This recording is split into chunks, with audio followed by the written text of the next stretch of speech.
I was a search engine engineer 25 years ago. I built the analytics at Yahoo. I retired 20 years ago because I was there early. So I'm here because I want to help you guys. And I want to show you what SEO is really about. A lot of people are talking about SGE and OpenAI and all these different things. I hope by the end of today, you will walk away with a clear, practical view of what SEO is and how that fits in with social media, content marketing, AI tools, all that kind of stuff. And rather than go through hundreds of slides, I think it would be more powerful to actually demonstrate live. So who has a site that they would like, or competitor that we can look at, so I can show you how it's done? Name one. I got one. Yeah? Lofta. Spell that. Lofta. Lofta. Lofta, the company? Yeah. It spells CPAP machine. CPAP machines. Okay, cool. Now this is tricky because in order for you guys to see it, I can't see it. All right, hang on, I got a mirror displays. Mirror for HDMI encoder. Ha! Got it to work. Okay. You guys see this okay? I'll make it bigger for you. So you guys know when you do a search, you're getting universal search results. You're not getting just one thing. Why? Because you can see it's showing all, but there's shopping, images, video, news. People also ask different kinds of ads. There's the ads here, Google Shopping. Loft is running an ad here. There is generative search results, which are rolling out across the world, across the US right now, but soon in other countries. And it'll say, what do we know about Lofta? Sleep machine, sleep medicine company. Here's some citations you can see here where they're getting this information from, probably from their site, their LinkedIn, all over the place, right? Everything Google can find out about Lofta. Travel size on the go. And Google, because they're trying to ground in the truth instead of just generating hallucinations like you see with these other AI tools. Founded in 2016, headquartered in La Jolla. These are all facts that Google's trying to determine to give you a overall answer based on everything else that's down here, right? Here's all this other stuff about Lofta. And people who are searching for Lofta, you see this, people also ask, they're also asking, what does it cost? And here's information from these other sites that are answering these questions. Is BiPAP the same as CPAP? Why is CPAP so expensive? They're asking, why is sleep apnea not covered by insurance? So if you want to rank on sleep apnea, you have to answer all the questions that are related to that. So the number one SEO tool is, if you want to do SEO, it's Google, right? It's literally right here. So if I look at, do you work at Lofta? Is this competitor? Okay, good. Well, let's destroy the competitor then. So this competitor ranks on 13,694 keywords, which sounds like a lot, but it's the number of keywords that are in the first 100 positions, which now is all on the first page. There isn't like 10 results per page, right? And they rank number 4 on CPAP supplies, which has got 33,000 people a month that are looking, and it costs $2.25 if you wanted to buy it, right? And they have 8 SERP features. They're doing a really good job. Do you see all these SERP features here? Top ads, site links, thumbnail shopping, local. People also ask video, image pack, can be Twitter. There are dozens of different ways that you can show up. It can be news, it can be social media snippets, forums, right? Do you see that? Do you see how it's not just ranking on sleep study, CPAP mask, all of this? These are all the best CPAP machine. They moved from 8 to 6, and this was one day ago. So what happened? It's like stock prices go up and down. What is it that these guys are doing? CPAP travel battery. And they're getting a lot of these SERP features. You want to know how they're doing it? Look, it's right here. I can see that what they put out there on social media, not that the 6,800 followers on YouTube matters or the number of 1,800 followers on LinkedIn, 90 on whatever, Twitter. It's not that any of these socials have a lot of followers, it's that Google is picking up on the engagement here. So you're not doing social media because you're trying to be an influencer and trying to be Mr. Beast. You're doing it because you're trying to put out the clear signal, a corroborating loop of information you have that is actually trustworthy about CPAP machines. And when enough people engage on it, and Google looks, this is the thing that everyone doubted until Google they were forced to release how their search engine algorithm worked a couple months ago. Do you see that with the lawsuit they had with Apple, and the DOJ forced them to disclose how the algorithm works? It works based on click behavior, not based on backlinks or keywords being inserted in meta tags or nonsense like that, right? Google doesn't even know what the content's about. It's looking at the behavior of people who search for best CPAP machine and seeing how people are actually engaging on this. So people are looking for best CPAP machine. They got their ad there, probably remarketing. Then there's these other guys that are selling stuff. Then you can see Sleep Foundation, best CPAP machines of 2024. It looks like an authoritative Consumer Reports kind of article. These guys have a domain rating of 89, and they rank on almost 1 million keywords, 906,000 keywords. So because these guys at Sleep Foundation, doesn't matter if it's a .org or .com or whatever, are already authoritative on all of these sleep-related terms, this cluster of related terms, they can go after anything that's kind of related to, like, they can't go after like best video game, 2024. They have to do something within their topical categories, right? So if we think about what is it that each of us at the company we work for, what is it that we need to be authoritative on? If we don't rank on those terms, then who does, and how do we associate with them? Because then if you're the average of the 5 people you spend the most time with, you're trying to show Google that you're associated with these other guys through social, through products, through blogs, through all these other ways to create this corroborating loop of evidence, right? Does that make sense? It's not difficult. It's not a trick, right? It really isn't. Who's got another one they want to look at? You can be a competitor if you want to pick on them. Yes, ma'am. HIBA? What? HIAB. What's that? HIAB. Okay. So I've not even pressed enter. What's your name, ma'am? Hope. So Hope, when I typed in HIAB in the type ahead search results, HIAB Crane, HIAB Truck, HIAB Fontana. So you have a location in Fontana on Hemlock Avenue. That's a competitor, but they have a location there. HIAB logo. So before I've even done a search, all of these type ahead autocomplete items are here, right? So let's think about how Google's deconstructing this. When I'm typing in HIAB, it's trying to guess what it is that what I'm looking for and what else I'm about to type, right? Notice that all of these items, except for one, have a thumbnail next to it. So what does that thumbnail there mean? Do you get like this is the funny thing, like everyone uses Google, but they don't actually know how to do search. Isn't it weird? I'm a search engine engineer. This is what I do. My whole goal, so I'm not an SEO person. My job for the last 20 some years was to protect the search results from all the people trying to do SEO. So I'm like the police and they're like the thieves, is the way I look at it. So when you see that icon there, that thumbnail, that means it's an object in the knowledge graph. This is like your Matrix red pill moment for a second, right? So when Google or Facebook or TikTok or whatever is looking at all the information out there, same for Amazon, same for any of these guys, there's all this information, and the way they categorize it is in this database. And it's like this big molecule of all these different things that are connected to each other. And these are objects, these are nouns, people and locations and, attributes associated with those things, or a picture that you took that's associated with a person and their Facebook profile and the company's LinkedIn. You see how like all these objects are all connected in a certain way?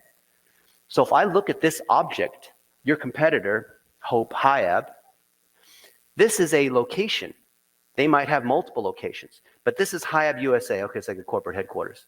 Equipment supplier in Fontana. So imagine you're Google for a second, and you're trying to figure out who is HIAB USA. Well, they're an equipment manufacturer. They make cranes and trucks and other things. And then there's competitors that also make heavy equipment. And it's at this location in Fontana, California. But there's all these other businesses in Fontana, California. There's all these customers of Hiab. There's other, people who are in construction or whatever. They probably have to buy from multiple companies besides Hiab. And then they have to run their businesses, right? There's general contractors that have to do different things. And there's all these things that are occurring that, forklifts and all this information, right? From all these different sources. If you're Google, you're trying to grab everything you can to assemble an accurate picture about whoever and whatever your company is. Google's trying to figure out. You're not trying to trick them. We're just trying to teach them who our company is. So when we have a consistent view across all these other networks, when our website and our GMB and information we put out there is actually showing up in the right way, so you can see they're actually doing a good job, because right at the very top, it's also asking for, people also ask, what is Hiab and what do they do? And here's other information about them, MapQuest and Yelp. So what Google's doing is trying to grab that. Now, maybe there's other Hiabs, and maybe there's, HIAB stands for some other thing too, some acronym, right? So Google has to disambiguate those different components and tie them together. How do I know that John Smith is this John Smith over here, right? It's actually a very difficult problem, right? When do we match, or in type 1, type 2 problems, that kind of thing, right? So that's the way to think about SEO, which is, how do I generate so many signals that all this information, whoever DD Lab is, oh, this is a person, Hiab Fontana, is it? Or no? No, that is the one, isn't it? Okay. Yellow Pages. All these different things have to tie together. So Google's trying to tie those things together. Now, when you look at the actual site itself, they rank on just over 2,900 keywords. They rank on Hiab, Waltco, Moffett, Forklift. Is that the name of one of their brands? Are you not happy that I'm highlighting them, or you'd rather be them than you, right? It'd be bad to look at you. What do you guys think about? Like, I can literally look at all of these things. Knuckle boom crane. I don't even know. Do you know what a knuckle boom crane is? Do any of you guys know what a knuckle boom crane is? But apparently, these guys rank number 3 on knuckle boom crane, and there's 1,400 people a month that look for this. Shows you how, I'm so vastly ignorant. And it's got a keyword difficulty of 3, meaning it's super easy to win. 64 cents a click, you could buy your way there too, right? They get 100 of these 1,400. Now, if I was Hiab, I'd want to get all of them. And if I was Hope, I'd want to get, you guys make a knuckle boom crane? Okay. Well, if we look at who's ranking on knuckle boom crane, let's see. Are you one of these guys here? You're this one? You guys are actually stronger than them. Okay. Yeah, you guys are. See? 10,000. Not to say more keywords is necessarily better, but where is it coming from? So they were number 3 on Knuckle Boom Crane, and you're number 2. So you can go to your boss and say, see, did an SEO analysis, and we're better. Let me tell you why. It's because we at Palfinger, okay, see, you see what's going on here? Palfinger, liftgate, Palfinger cranes, Palfinger hook lift, Palfinger this, and then Knuckle Boom truck, and I'm sure Knuckle Boom all these other things, right? What is this telling us? You guys can see this, right? This is like the green lines in the matrix. You see the woman in the red dress. What is this telling us? This is telling us that Hope's brand is strong. Is it Palfinger? Is that how you say it? This brand is so strong that the majority of the terms that are coming in are for the actual name. If I was an unbiased expert, I would look at this and say, or if I'd say anyone that's doing SEO or social media or whatever, it's so easy to win. Like Hope should be doing a great job because there's so many people that are already aware and searching. And I would argue the because someone who's typing in Palfinger crane or knuckle boom this, they already know what they want. They're not actually searching. They're typing in your name, right? So what I want to look at is how many things are you ranking on that are non-brand? If they're looking for your name, that doesn't count. That in PPC, in social media, those things don't count because they already know who you are. because something else had to happen before they typed in your name product, right? But here, Knuckle Boom Truck or Knuckle Boom, I don't know, was it Knuckle Boom the thing extends or whatever? Like, oh, that's why it's a Knuckle Boom. See, I learn so much every time ETI bucket truck. What does ETI stand for? See? Now, let me ask you a question just to like demonstrate that this whole like SEO expert, social media expert, WordPress, email expert, whatever expert doesn't mean anything. So I just revealed to you, I don't know anything about heavy equipment, right? I don't know what this ETI, whatever this thing is, right? I don't know what any of these things are. So who do you think would do a better job at getting more search traffic and driving more sales for Palfinger? Me, an original search engine engineer who has all the cred, you know, engineering that sort of thing, or Hope? Hope. Why would Hope do a better job? Why would Hope just beat the crap out of me when it comes to SEO? I'm a search engine engineer. I have all the cred. I think it's a combination of both because he obviously knows the market the insight better than you.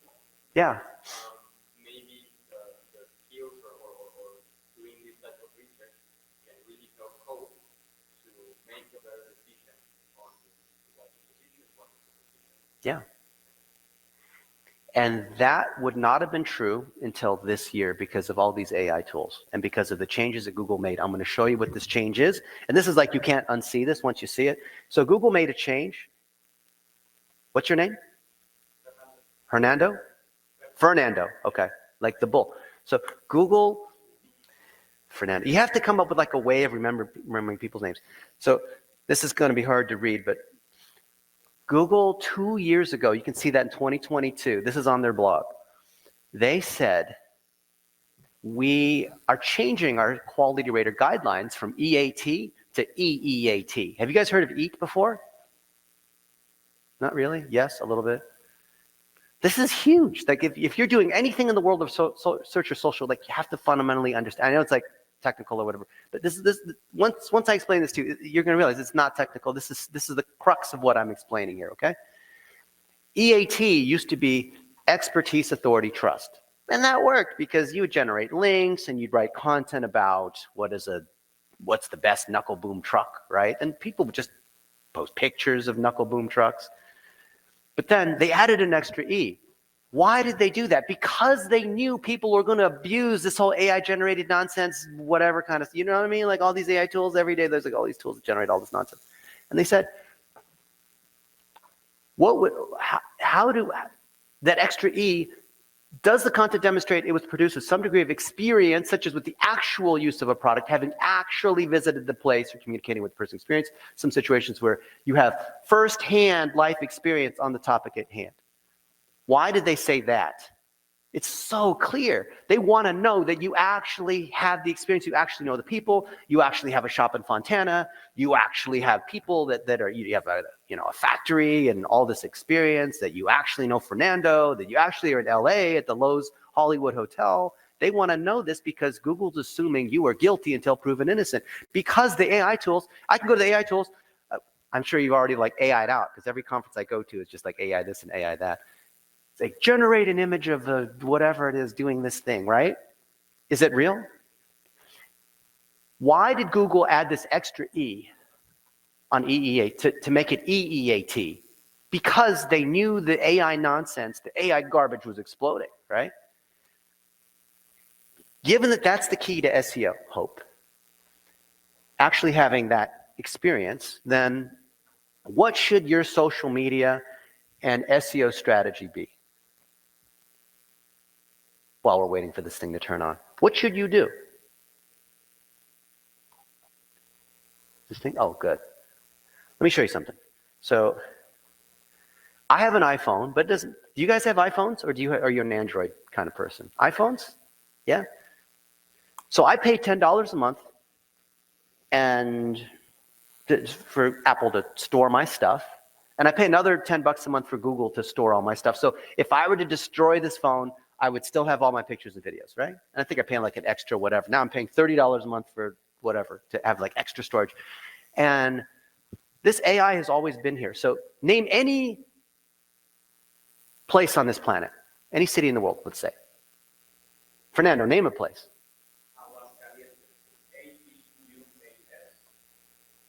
That's a drink, Aguas Calientes? That's a place too? Oh shoot, what city is that? In Mexico. Oh, okay. This is like tequila? No? Jalisco. Oh, okay. Well, I have not been here, but I have been to Mexico. Mexico City. Okay, so Mexico City. All right. Test my memory here. Okay, so Mexico City, they have that temple.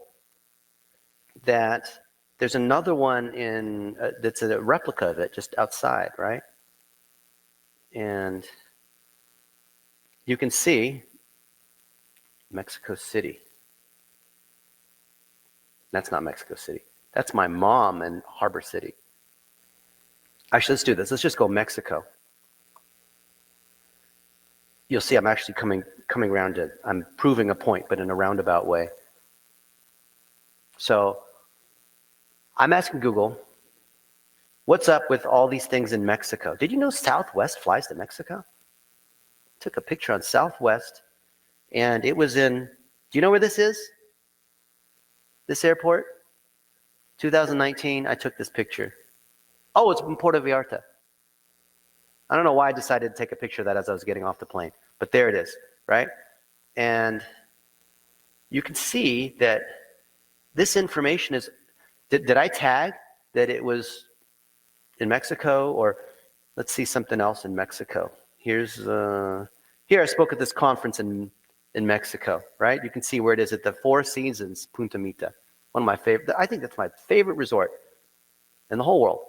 Taken March 9th, 2019, and there's all this information associated with it, right? So somebody else name a thing. Box, okay. So do you think I'm going through all my photos and labeling all the boxes? No, I don't have time for that, right? Some of these things I don't think are boxes, but maybe they are. Is that a box? Is that technically a box? In Islamabad, Pakistan, there's a box according to Google. Would you categorize that? I mean, okay. And there it is, and it was taken less than a year ago, and on an Apple iPhone 15 Pro Max, which is right when it came out, I think. So, remember what Google was saying about EEAT? If you actually have the experience doing the thing that you say that you do, serving the people that you say you serve, having the expertise that you say that you have, so you can't pay someone like me or a consultant or an agency to talk about knuckle boom cranes if you actually have proof of now I know a lot about fried chicken, not because I say so, but if you type fried chicken in here, you will see Dennis as a connoisseur of fried chicken all over this planet. I can prove it, right? It's not AI generated. It's actually off of my phone, right? So if you have a process as part of your operations, not an external agency, because they're too far away from the reality of what's actually occurring. No agency wants to tell you what I'm telling you, because this is not good for agencies to tell you this, okay? Because they want to make it difficult, and there's algorithms, and it's too complicated for you. You need to pay us and keep paying us every month. So if you have proof of this and you're collecting it, and as part of your CRM, as part of whoever's customer facing, maybe you have reps or salespeople or whatever, and they're collecting all this and they put it inside a Google Drive or Dropbox or whatever, then all kinds of magic happens. Then all the things that tie to YouTube and email marketing and whatever you want to call these different things come into play. And this is the thing I want to show you that hopefully will reframe the way you think about digital. Okay, there's me and famous people. Okay, so this first box in the purple, if you have that raw proof, that EEAT, not captured on fancy cameras or whatever, just on your iPhone or in a Zoom call or whatever. If you have proof of all this, that you do the thing you say you do, you solve the problem that you say that you do. This is what goals, content, and targeting strategy. Then it can run through, that's not even the one I want to show you. I have a better version than that. You can run it through this whole process where it's channel independent. So you're not doing stuff for Twitter or for, whatever your favorite thing is. This is what happens when I don't know, where is it? It's not even the one. Let's see if I can open it inside this one. It's all channel independent, right? Your strategy by definition, you know what? I'm just going to do it from here. Here's how I'll do it. I'm going to go to my Facebook because I know I took a picture of it from stage. They make me two-factor this every time. If you travel a lot, they think that you're spamming because they're always, Facebook is even more distrusting of you than Google and all these. They always assume like some spammer is inside your account. You get the Authenticator app. Okay. This was 2 days ago in Slovenia. And if you can see here, the 4 stages, you're producing stuff, you're processing it. So that's using the different AI tools and whatever, Google Photos, VAs, whoever's cooks in the kitchen. And then it can be posted to whatever channel you want. That's when it can go to, so you're not making content for your website or for Twitter or for Facebook or YouTube or TikTok or any of that kind of stuff. You see what I'm saying? There's that first box, the raw content, the raw proof that you do the thing you say you do. It can then be processed to live on LinkedIn or Twitter or your blog or anything like that, okay? So this whole overwhelming, I can't keep up with the TikTok stuff. Now this other social network, you're not trying, unless you're trying to be a YouTuber or you're trying to be a professional TikToker, you only need to produce content once. And you don't produce content for a channel. Does that make sense? Unless you're unless you make money off of you're Mr. Beast and you need to get billions of views or whatever. But if you're selling products and services, you make the content once. And it can be repurposed or not even repurposed, just straight up posted. I did this for Domino's Pizza for fun. And this is way back in the day when Facebook was starting to take off. And I made a post just for fun. They let me get away with it. Their head of digital marketing, his name was Dennis. And I went to their Facebook page and I said, click like if you're our biggest fan. And I got 50,000 likes within an hour. This is me just typing in there because I was, playing around. They let me do whatever I want. And then I said, that's really cool. Let me try that on another channel. And then I went to the Lane Bryant Facebook page because they were a client too. And I also said, click like if you're our biggest fan. And I also got 50,000 people clicking like on it, but these women were not happy. Click like if you're our biggest fan. This is a true story. I actually did this, right? The CMO of Lane Bryant was a guy, and the executive team was men. I thought that was hilarious for Lane Bryant. I don't know. I didn't know anything about Lane Bryant. I didn't have any real EEAT experience. I had to go in and talk to these women and say why do you buy your bras from Lane Bryant? I mean, I know I sound like a pervert or something, but they're but we get these large and in charge black women. They're happy to tell you about how the bras are they don't fall apart, and that's why. Anyway, but I was capturing the actual EEAT to be repurposed and equipping the people from the different stores and who are answering the phone. We even sponsored Queen Latifah. That was a lot of fun.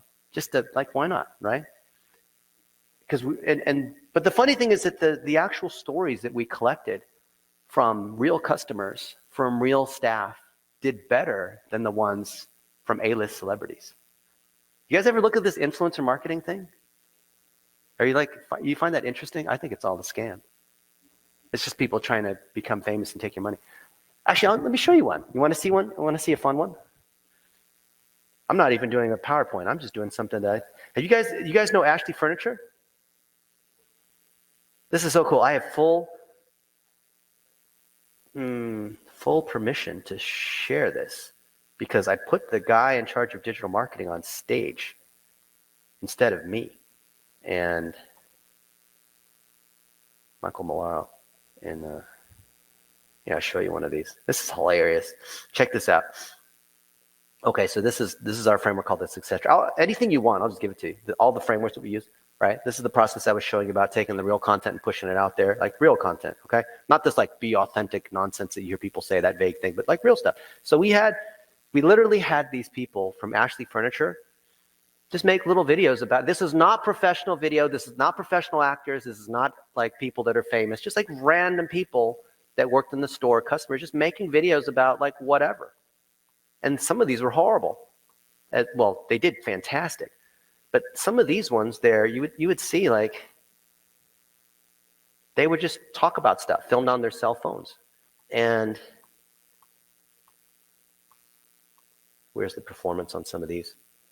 Yeah, so we would spend like $40,000 on one and bring back 1.1 million, or 3,000, bring back 107. So these are ones where you would get back $30, $40 per dollar being spent, which looks great, right? Like, who wouldn't want that?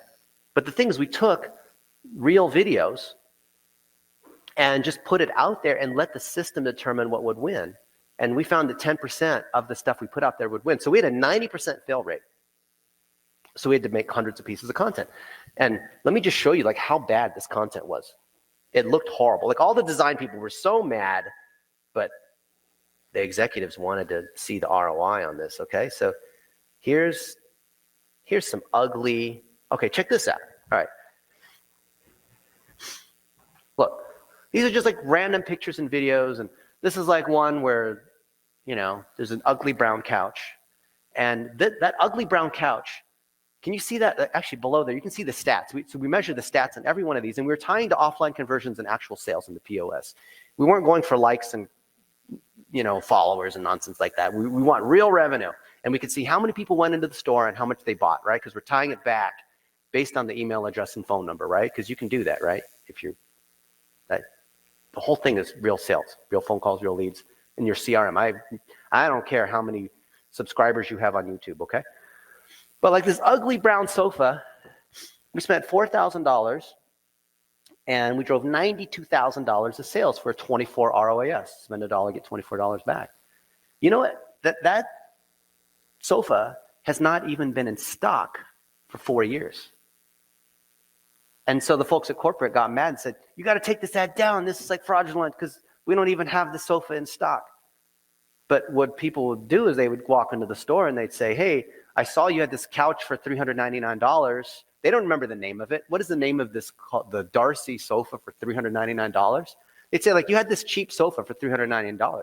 Can you, like take me to the part of the, you know, these furniture places are huge. Take me to the part where all the cheap sofas are. And they're like, okay, well, we have like all these ones, and this one's 400, and this one's like, we have it in this other color. And then pretty soon you're like, oh, I like this one. I want the green one, right? And that thing worked. The ugliest, most like non-ad looking things worked because they took real experiences, real stories, and then the ones that you would think would be like the most charismatic or whatever were not the ones that won. It was this random stuff like these dudes that were, where's the ones where, these dudes that were carrying the furniture, where are they? Like we had these people that were like the delivery truck people. They're carrying the furniture up the stairs into your apartment or whatever it is, and like those ones drove more sales. I don't know why, it just did. And then we copied it to YouTube, and we copied it to Twitter, and we copied it to Instagram. We just literally took a winner and put it in multiple places, and that helped us from an SEO standpoint as well because it was real experience, real people. It wasn't fake, right? You see? This is something an agency can't do because it's based on your own internal operations and gathering real proof of what you're doing. I'm not even trying to PowerPoint you. Who wants another example? Who wants to name an example? Just to show you, like I'm a magician. I'm not even showing my sleeves. Literally, we can analyze anything. There's no way to hide on the internet. It's so easy to see. I'll volunteer one then. You guys want to just go to happy hour and drink? Is that it? Are you just as tired as I am? Let me show you something else that's coming. And you'll go back to this in a few months from now and say, who was that Asian guy? He explained this one thing. And so, Google has to respond to this whole AI ChatGPT thing, right? You weren't raising your hand, Fernando. You were just stretching because I'm really that boring. Okay, so when you do a search for something, like if I search for my name, yes, ma'am. What? Fixed? Spell it, F-I-X? Okay. Let me show you this one thing, and then we'll go to Fixed Long Beach. So there's an icon that shows up when you type in my name, right? And when you do, you get these colored boxes. So what are these colored boxes? Who knows what these colored boxes are? You can search on your phone and see the same thing. It's not because I'm searching for it. You'll see the same thing on your phone or your laptop or whatever. What are these? What are these things called? Like, I'm 49 years old, I'm the best-selling author of this other book and all this kind of stuff. Like, what is this? Like position 3, 4, 5? Like, how do you even, what does this mean? These are called knowledge panels. Because there's a knowledge graph, which is the big database of all the things, because Google's trying to understand, like, what are all the things and how are they associated with all the other things? And then there's facts associated with the things. Think of that as like meat on the bone, right? Or if you're a vegetarian, it's like Beyond Meat on the bone and on a fake bone. And there's all this other stuff here. Like there's this whole bio, there's my social profiles. People also look for these other people that are well-known in digital marketing. There's all these things on Facebook and Twitter and all these things here, these highlight moments, right? And people also ask about my net worth and Yahoo and this $1 a day thing that we teach. It's funny because if you Google this, there's these tabloid sites that say my net worth is $250 million. It's crazy. I'm not going to play the guessing game because there's just no good thing if there's just, I don't want any, I never dress with fancy clothes. I'll be on friends' private jets, but I'll never take pictures of that because I don't want people to get the wrong idea because then they think differently once they see this. So you can see there's all this information, right? But the reason the knowledge panel's here is because there's enough corroborating evidence across other people that are reputable in digital marketing, across like Digimarcon, books, pictures, videos, like all that kind of stuff. So Google puts it all together. It's like, yep, this thing about Dennis and this, there's a lot of people named Dennis Yu. Yu is like a common name. It's like Smith, right? But I dominate on this search. There's however many people that search for it, 1,000 people that search for it per month. And it's tying all these things together. So that's what you want Google to do. You want all this information about your company and its brands. Think about this big database, this molecule of all these things. You're trying to tie it all together. So your social and search strategy is to try to connect all that information together to make it easy for Google to understand what it is that you have, not by trying to trick it. And now if I click on the button to generate the results, you'll see this other information.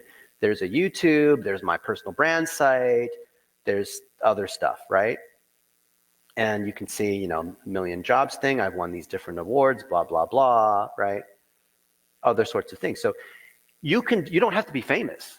You can trigger a knowledge panel, even without the SGE. So this SGE, when I clicked on the AI results, that's their answer to ChatGPT. This whole thing here. These are dynamic knowledge panels, and these are kind of like pre-generated knowledge panels is the way to think about it. Search is going to move towards colored boxes very soon. It's not going to be the 10 blue links, by the way. It's been the 10 blue links for a long time. Isn't that interesting how that changes things? All these SEO people are going to be left with their pants down. They have no idea what's about to happen. Because the information needs to show up here, not on the web page. They're pulling all this information already up into the PAA, already up into the generated results up on top, right? The regular knowledge panels and the dynamic knowledge panels above. Have you heard this before, or is this wild, or is this boring? No? I'm just trying to give you things that I think would be, if I was coming to a conference, this is what I would want to know. Otherwise, it's like, why is this guy like saying all this stuff that's so basic? I didn't come here to hear all this basic stuff. I want to hear something that's actually valuable. And like, oh, it made me think. Oh, it was really cool. Thank you, Aaron Palmier, for running this conference. So this is what you want to be able to show. Do you know what it takes to generate this? It's actually really easy. Just tie all your objects together. Make sure schema is in place. Make sure you have the right links, right? If I go back to, which is the one we pulled up for Hope, here on Palfinger. What kind of trust does Palfinger have? A domain rating of 74, very high, 81,000 referring pages. These are all votes. Where are these votes coming from? So who is PTSSB? They're linking to Palfinger. Who are these people? Somehow they're linking to Palfinger.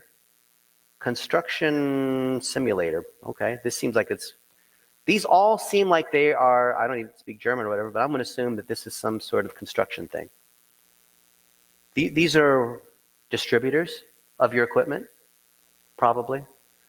The top 10 crane companies in the world. So you're the manufacturer, so all these other guys, equipment rental houses will carry your equipment along with other people's stuff, right? So if we look at the best links,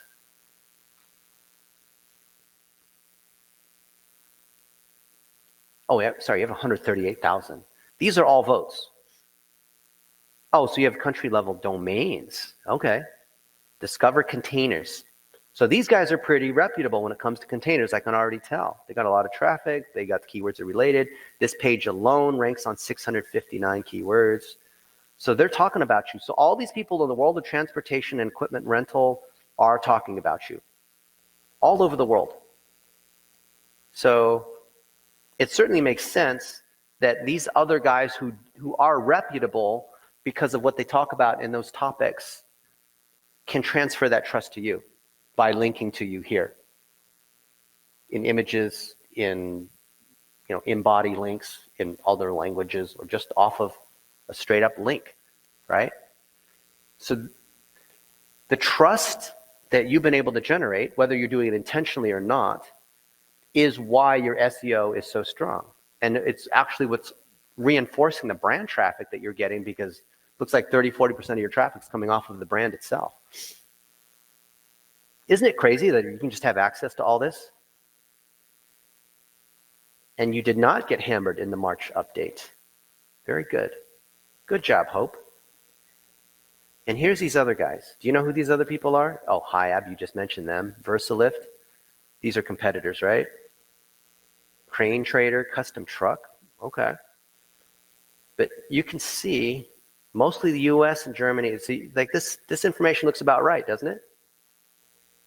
You didn't give us access to it. You didn't give me access to any of your stuff, did you, Hope? But it's all right here, isn't it? So, I mean, whatever the tool is, if people want to argue like is Majestic better or SEMrush, I'm on the advisory board of SEMrush. I have equity in that company, and I'm using their big competitor. Why? Because I think they have a better auditing tool, even though SEMrush has more data. But I don't have time to wait for this thing to run. I just like to do it like this real quick, because it's good enough, right, for auditing. Anyway, so Hope has got a, why is there a 302 on this? Never use 302 redirects, no temporary redirects. Brand new PAL Pro. I bet you I'm going to nail you on Page Speed Insights. I bet your Page Speed Insights sucks on mobile. Let's see. Does it? You failed Core Web Vitals. That doesn't matter. People freak out over this, right? You know what I'm looking at here, right? If your website loads slow, it's Google's #1 thing. It's mobile first. But Google's going to give us a score of 0 to 100, a mobile score and a desktop score. What kind of score do you think Hope's going to get? Who wants to guess a number before Google tells us? What? 26? I'm going to guess 31. What do you guys think? I've never been here before. I had like 3 seconds to look at the site. Just, oh, geez, 16. Okay, you beat me. Okay, if it's a 16 on mobile, desktop's a 40 maybe? 11? What? Why is that? Okay, let's look at the mobile score first. Why is that? Wow. Because you have too much JavaScript. What's up with this? JavaScript, and then images, of course. You realize here, Google's telling us what to do. Who built your website? Come on now. Is it an in-house team or is someone else? In-house team, that's what happened. They probably haven't touched the in-house team, or haven't touched this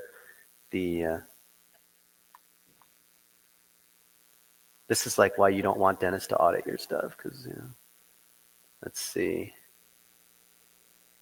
Palfinder.com, was it? Palfinger, sorry. Yeah. Not Friend Finder, not like one of those dating sites. Did I not? Pal Finger? Did I not? Anyway, why is that so bad? I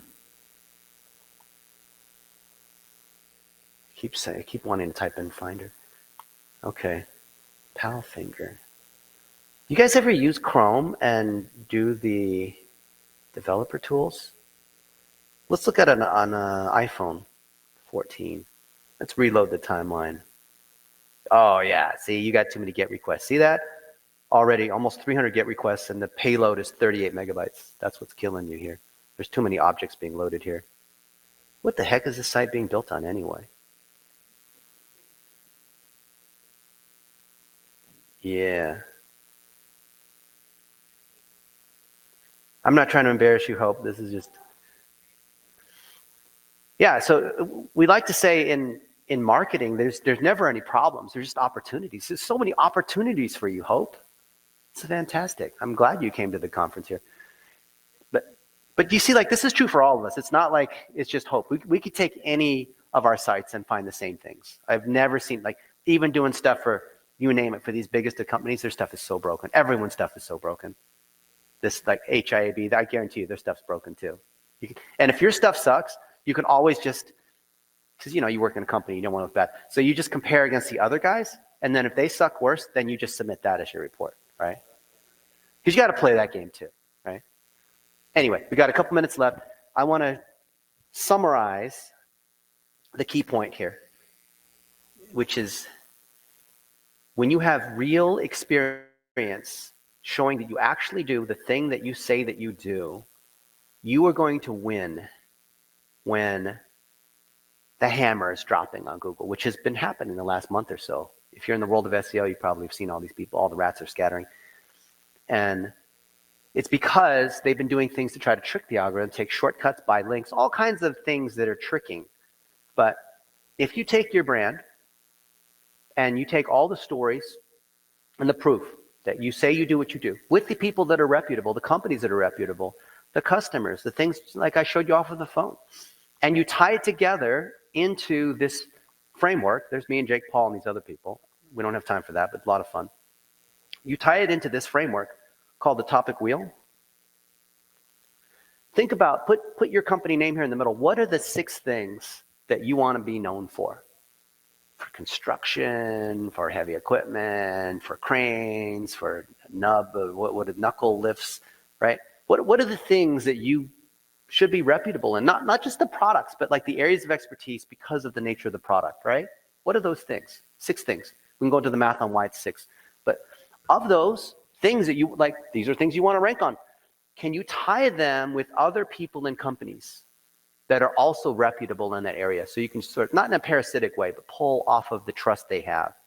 Can you create content, co-create content, show associated content, interview people at the trade shows or whatnot, other people that are authoritative in that, so you have content from people who are authoritative in that, from those companies or whatnot, that associates you so that when you say, I know something about renting cranes or heavy equipment or construction or whatever, like clearly you have the proof, the EEAT, right, that Google talked about.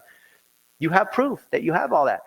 If you have this, then you're going to find that some of these items just do better than others. And when that's the case, then you run $1 a day against it. This is the big shift that everyone misses. When I've got some piece of content out here, because most people, when they come to a marketing conference like this, they just like, every month there's like the, 4th of July thing. Now we're on to the, whatever, the next thing, Black Friday. Like, you're in this never ending thing of moving on to the next campaign or thing you have to do. And you never have enough time to look back and evaluate. And so most of us here, we probably spend 80-90% of our time on new things because you have to check out all this new stuff because the boss sends you this new thing because now you have to do that, which is a huge wild goose chase. This is what you should do. If you do this one thing here, this will make your time worthwhile at this conference. Spend 80% of your time on things that have already worked to put more money on it, to turn the knob up. Only spend 20% of your time making new content. Unless you're in a business where the thing changes all the time. But I can't imagine with heavy equipment and these knuckle lift boom things, has that stuff really changed in the last 20 years? It's probably the same thing, hasn't it? Pretty much, yeah. So why do these marketing people have to keep making these new things up every time? It just seems inane. Like it's this Sisyphus rolling the ball up the hill, whatever your Greek mythology things you want to use, right? Why don't you just take your greatest hits? We've had ads that have run forever, right? Unless you're a fashion company, it doesn't need to change all the time. So I'll just show you an example of one. So, because this is Friday, I can get away with something like this, right? You're not going to crucify me, right? So here's a fun one. Let's be the last example, just to. Okay. You guys know Grant Cardone? Heard of Grant Cardone? All right. So I've been trying to get people to make 1-minute videos, because 1-minute videos are this real raw kind of thing you can repurpose into tweets and articles and whatever. So rather than me teach what the framework is on how to make a 1-minute video, like to get their attention, then, you know, you explain something, set up the problem, you have a call to action, right? There's this whole thing like a funnel in a 1-minute video, right? So rather than me, like, who the heck am I? You don't know who I am. How many of you guys have heard of me before? You've never heard of me before. I'm not offended. I'm some random guy. Oh, well, of course, it's EVAPs. But then you know who Grant Cardone is. So I said, Grant, make a 1-minute video and explain how do you make a 1-minute video. So he made a 1-minute video on how to make a 1-minute video. Watch this. Oh, this is not sounding. Well, I'll just paraphrase over. Hey guys, Dennis wanted me to make this 1-minute video for you about, like, yeah, you got to get their attention. You got to punch. You got to, make big promises and stuff like that.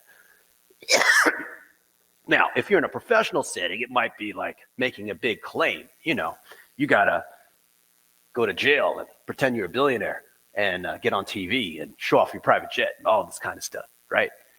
Because you got to be real. You got quantity beats quality. You know what I'm saying? And you guys be great, 10x everything. And my friend Dennis Yu, he's a real asshole.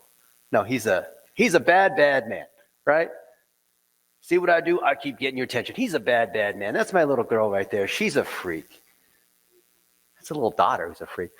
So this, and he's eating grapefruit, and he's got food in his teeth, all right? And so hundreds of thousands of people have seen this, and I put it on my Facebook. And then I repurposed it to other channels. And then I run $1 a day against it. And he made this for me 5 years ago, right? So I found something that was very effective in teaching a 1-minute video. In this case, it had a 40% view-through rate of people who watched the video all the way through. Because, most people, they just keep scrolling. But if I targeted fans of Grant Cardone and I showed them Grant Cardone, that's like raw meat to the dog, right? And so they're going to stay and watch this. And he's talking about how to create engaging video. And the proof is in the stats. It was super engaging. People stayed and watched him. And if you heard the sound, you would see that was the case. And that's what happens. When you make lots of videos, you have lots of pictures, lots of proof, even the ugliest, most random stuff you find is going to work. Boxes. Here's all these ones with boxes. Who would have thought? This is a box? Yeah, I get freaking Amazon like 2 or 3 times a day. It's like Christmas every day. There's lots of boxes. There's a box behind here. Here's a box. Whatever. But if you get all this stuff together and you have an in-house team repurpose it into a website that does load quickly, then you have everything you need to win in digital. You don't have to worry about AI tools, and all AI tools, whatever, is just give you a better advantage in processing. But the raw ingredients in that first box are what matter the most. The collection of that, like having good operations and taking good care of your customers and whatnot, is the most important part. If that's there, digital marketing is an amplifier of all these things. You can't make chicken salad out of chicken shiitake. Actually taking care of your customers and then running it through all these techniques that we're teaching you about SEO and the way Google is doing, SGE and all these cool new things. And there's all kinds of cool stuff that we just unfortunately don't have time to talk about. But I want you guys to understand this main point about what Google is saying on what it's looking for and how you don't get confused with all the noise that's out there. Google has this 170-page Search Quality Raters Guideline. Most people in the world of digital have never heard of it, and the SEO people have never read it. We read it every year and look for changes in it. If you understand this, you will win in social media. You will win in search. You will never be caught off guard with your pants down. And my hope is that everything here that we're talking about in hindsight, you're going to see as obvious. You're going to come back and say, dang, this ties together everything that I've learned, and now I'm not going to be confused or off balance by all these random people saying all these random things. Okay? So I'm here for you. Whatever you want, I have 150 courses. I've made millions of dollars selling courses. I'm just giving it away. I'm not even trying to make any money on it, okay? So every single course I have, $1 a day, personal branding, SEO, all these sorts of things, I'm just giving it away. So just, if you want anything here, just message Stephanie@blitzmetrics.com, and you'll just inundate that email, and she will be having to deal with all you guys and whatever you want, but giving away. And thank you guys very much for your time. Appreciate you.